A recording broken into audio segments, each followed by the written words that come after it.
1500 won't start. Took the battery out, hooking it straight up to a charger, and when I hook the charger up to the negative, get like a vibrating sound. Then I push the amp up to 50 amps.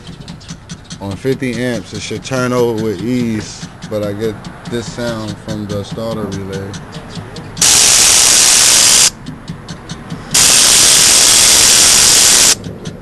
Every time I try to start, won't kick over. Trying to figure out what's going on. This is all I'm getting. ZX 1400. Fuses is good. Any information would be helpful.